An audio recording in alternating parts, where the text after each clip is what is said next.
Welcome to today's episode of Table Talk with the Mercer County ESC. And we are back with episode 4, and today we are talking about suffixes. I forgot that I had these little buttons we love over suffixes. here. They're so good. Okay. Are you ready? I mean, yeah, let's do a little intro for them. Okay, well, last time we talked Is about... there anything cool to share about suffixes? I mean, they're pretty intense. If you're going to get... Where is a suffix at in a word? The end. Okay, so prefixes, beginning, suffixes are at the end. At the end. Okay. So, prefix conveniently has a prefix at the beginning of it. Right. So that's how you can remember. Well, I was going to say, right? I think that's why I was... Right? Yep. So suffixes are just a smidge more complicated. And so like we talked about in the last episode, and also suffixes impact a lot of our spelling rules that we'll talk about later on, which I'm going to be totally frank with you. Those can be very overwhelming. I don't even know them all. And so my advice would be to post those spelling rules all over your classroom. In conjunction with morphology instruction, right? So you can not only then explain that kids have to remember, I don't know, doubling the consonant when you add an ing for things like running and things like that. But not teaching those rules in isolation, teaching them along with the suffixes that you're using. So when it comes to suffixes, prefixes and suffixes both change the meaning. But ChatGPT discouraged us from combining prefixes and suffixes. And this is an idea that I knew, but I didn't know. Does that make sense? Like once I read it, I'm like, oh, duh. Because suffixes can also change the part of speech. Prefixes will never change the part of speech. So when you think about fair and unfair, it's the same. Okay. Yep. Review and preview. Both of those are verbs, right? Got it. Not all suffixes will change the part of speech, though. So that's when we're going to get into the two different suffixes. So this is what I struggle with. And you don't have to be a professional at these. But it is kind of important to know the difference between not necessarily memorizing which one is which, but knowing that there's a difference. Changes the word or like the meaning of the meaning word. Or the part of speech. They both speech. change the meaning. The part of speech is what changes, because also it can change the pronunciation. So when you think about happy and happiness is not a great example, but we'll talk about some where the pronunciation changes. So verbally, like auditory wise, you may not necessarily recognize that two words are connected and came from the same morpheme, but you would be able to notice on paper. So that's why it's kind of nice to, when you encounter those words in the wild, and you'll get better at this the more you do it, addressing, hey, that looks different. So for example, courage. Okay. Now think about courageous. Yeah. Think about how that A sound changes there at the end.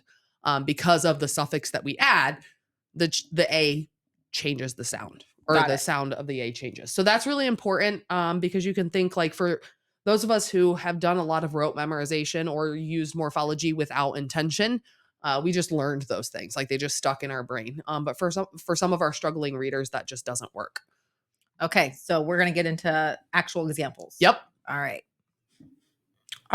Time for examples. Okay. It does have to get heavy for a minute. There's no way around it. I'm sorry. I'm sorry. Right. I'm sure you'll keep it as light as you can. I know. I'm sorry.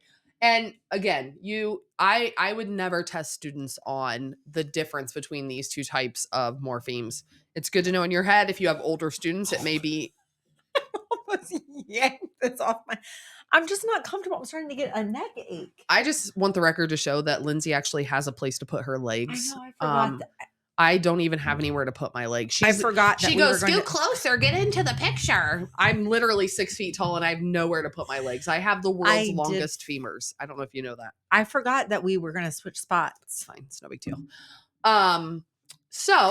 There are two different types of suffixes, just like I said. So morphemes and suffixes, if we're doing a Venn diagram, what meets in the middle for the two of them, what they have in common is that they both... I think you should have made a Venn diagram. I love Venn diagrams. Sometimes I want to teach again just so I can do a good Venn diagram. She says this often. Comparing and contrasting characters, I loved doing that. Oh my gosh. But She wants to go back in the classroom. No, I don't. Well, I do. I Well, do. she says Just like pro bono, just for like a day. I am just really struggling over here with my cords, and I don't know what I got going on. And it's probably like There. I know. I'm hoping that's not the case. Okay. It's fine. Everything's ruined. Okay, so they prefixes and suffixes both change meaning. However, suffixes also have the capacity to change the part of speech. So the best way to do that is to give examples. Lindsay, what are parts of speech? Just say what they are. Like nouns, verbs. Got it. Yes. Adjectives. Yes. So how the word functions in the sentence, right? So when we have the morpheme walk, then we change it to walks. Lindsay, how many morphemes are in the word walks? 1. No, 2. Sorry. Two. Yes, 2. 1 for walk, 2 for walks. Okay.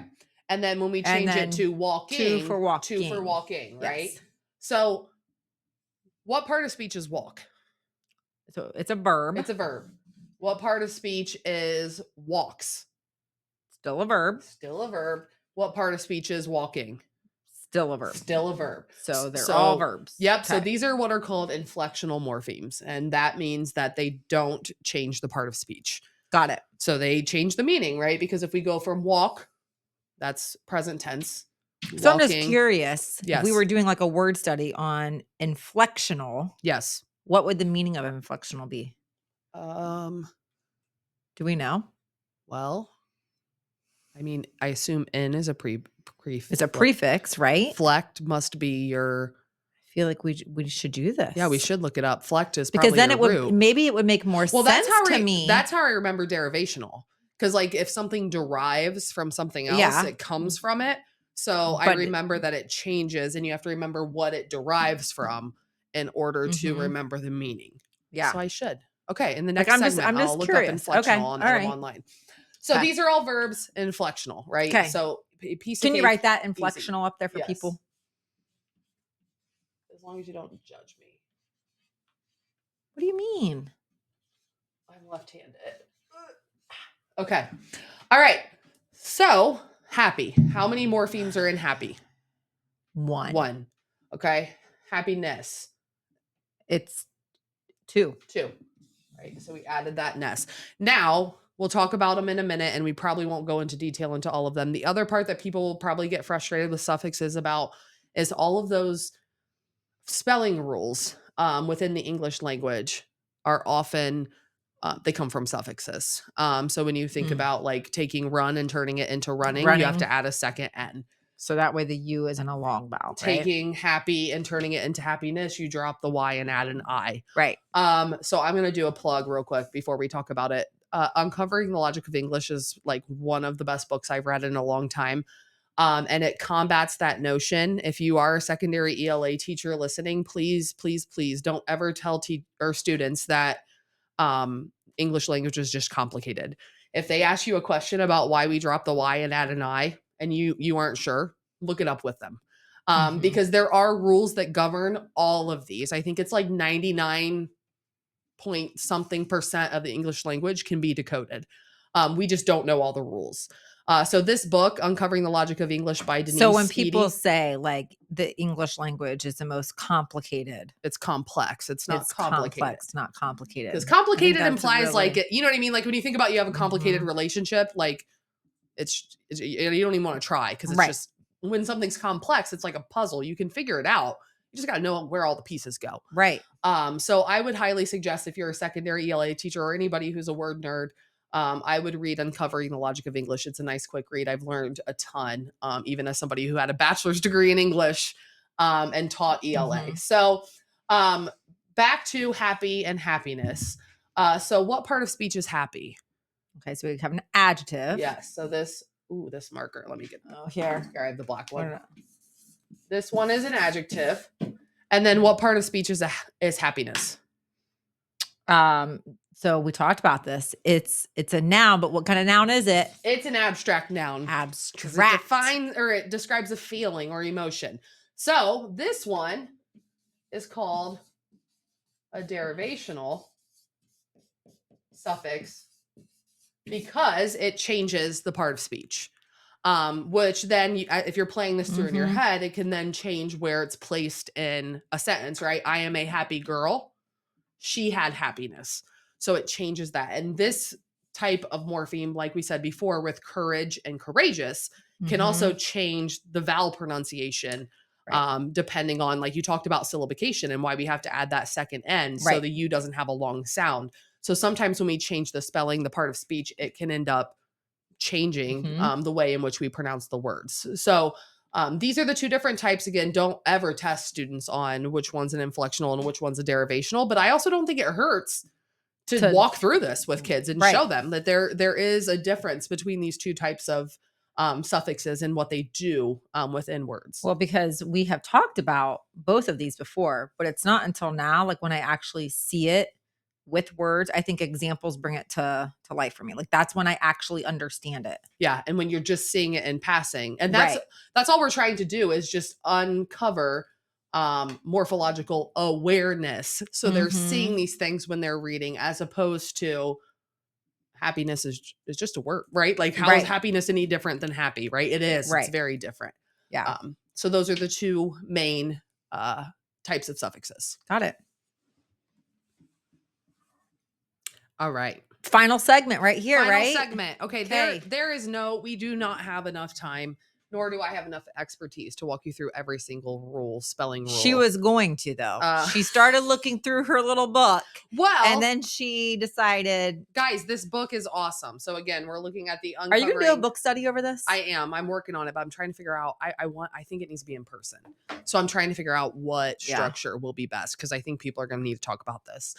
Because there are no like pedagogical suggestions in this. It really is just Mhm. the rules. Like it's uncovering the logic of English language. Um, So maybe it could be like a virtual meeting like after school where you yeah, have to attend if you're reading or where something like yes, where that. because people do need Look to at kind us of talk just about talking this this. out about our Yeah, you guys PD don't planning. You get to see talk the amongst inside. yourselves. Yeah. Talk Okay. All amongst right. yourselves. Here we Okay. go. So as a little taste test for how awesome this book is, I'm just going to give you the I'm not being tested on something. no, Am no, I no, that no, these no. words are up? We're doing Okay. this together. We're going through this together. Now, you all may have known this rule. Okay. I knew this rule. I didn't fully understand the implications of this I rule. think I know this rule, and this is a rule that I knew, but you didn't. But I think I know why I knew this rule and you didn't. Yeah, and I'm really pumped about the implications of this rule on spelling because I have identified myself like my own self. I think I'm a good speller. Like I think I can identify myself as a good speller. That's why she's a spelling bee pronouncer. That's true. But I think I'm only a good speller because I'm one of those people whose brains were naturally predisposed to You unitize. I unitize. I do. I Mhm. unitize and I use the left. I think I'm just a left-brained person. Like Yeah. that's just how my brain functions cuz like I said on the other episode, give me numbers.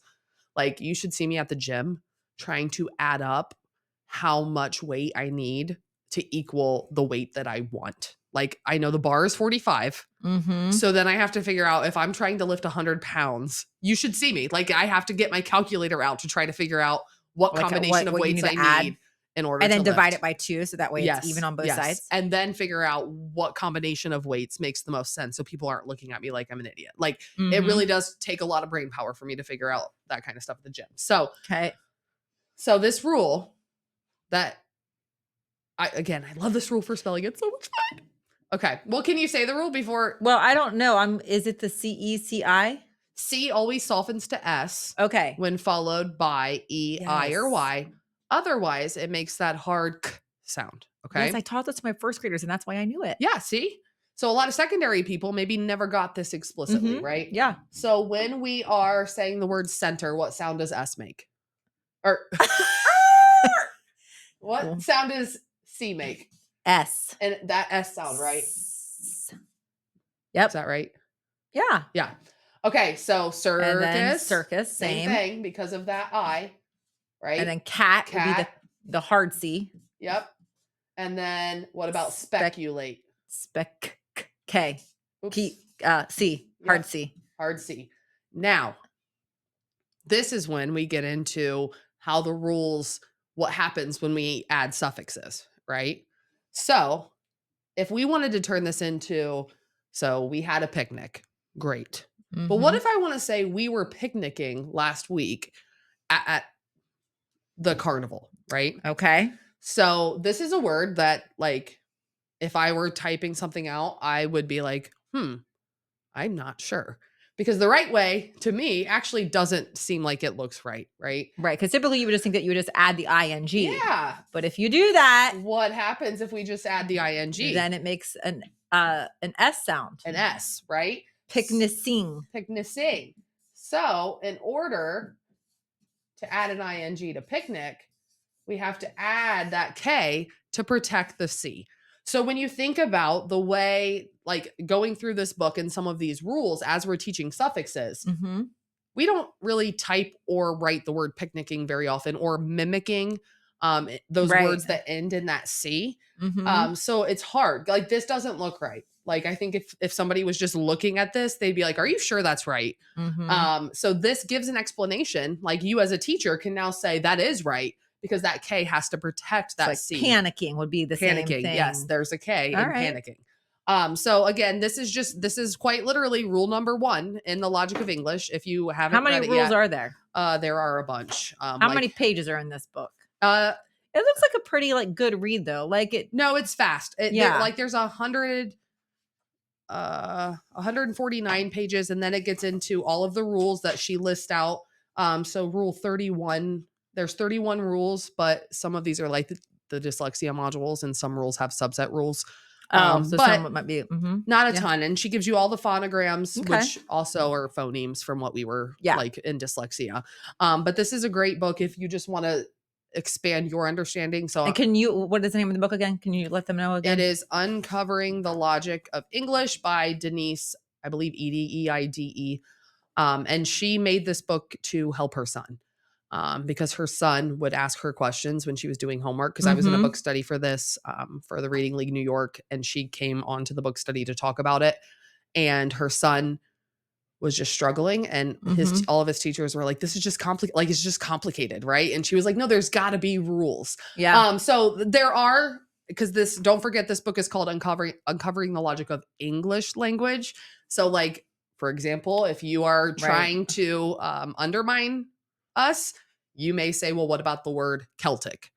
Okay, well, that's not an English word, right? Because Celtic makes Mm-hmm. that hard k sound, And even though it's followed so by an E. I think of like the spelling bee when students really should be asking for The language the of language of origin, origin right? because that can really make or break some of these rules that we're talking about. Exactly. So having some of these rules in your back pocket will then help you with some of these Mm-hmm. situations where it doesn't look right, Mm-hmm. but it has to be that way or else it won't work within our language. All right. Look at I know, it's that. pretty interesting, isn't it? Learning all kinds of new stuff. Thanks, Emily. I got you, boo.